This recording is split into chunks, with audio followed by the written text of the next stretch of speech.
बिस्मिल्लाहिर्रहमानिर्रहीम अस्सलाम वालेकुम संगियो बीक साबर साबरी तुहाडी सेवा च हाज़र है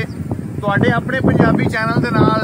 असी इस वक्त मौजूद हाँ बड़ी दूर पता नहीं सानू भी कोई नहीं पता असी कित्थे हाँ ते बड़ा खूबसूरत माहौल है हवा चल रही है दोवां साइडां ते तुसीं वेख रहे होवोगे कि इधर भी फिश फार्म बनया इधर भी फिश फार्म बनया ते बड़ा ही प्यारा माहौल है ते मैं आख्या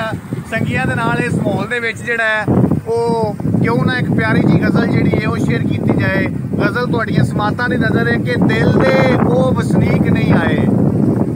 दिल दे ओ वसनीक नहीं आए, मुक गई है उड़ीक नहीं आए, दिल दे ओ वसनीक नहीं आए, मुक गई है उड़ीक नहीं आए, ते रोण पिटन कुल दुनिया आई, रोण पिटन कुल दुनिया आई, पर ओ सुन के चीक नहीं आए, रोण पिटन कुल दुनिया आई पर ओ सुन के चीक नहीं आए, जग ते सन लजपाल सुदींदे, जग ते सन लजपाल सुदींदे, ज़ेन दे सन बारीक नहीं आए,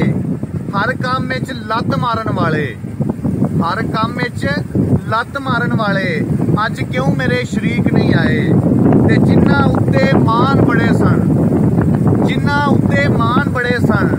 ला गए प्यार नूं लीक नहीं आए, ते चल गदा हुण लाश नूं अपनी, चल गदा हुण लाश नूं अपनी, आपे लईए तरीक नहीं आए, दिल दे ओ वसनीक नहीं आए, मुक गई है उड़ीक नहीं आए। उम्मीद करांगा कि तुहानूं ये गज़ल पसंद आई होवेगी, माहौल भी पसंद आया होवेगा। पसंद आवे तो लाइक करो, शेयर करो संगियां दे नाल, ते चैनल नूं ज़्यादा तो ज़्यादा सबसक्राइब करो, बैल आइकन भी दबाओ ताकि हर नवीं आउण वाली वीडियो दा नोटिफिकेशन तुहाडे तक पहुंचे। इहदे नाल ही बीक साबर साबरी नूं इजाजत दिओ, रब रखा।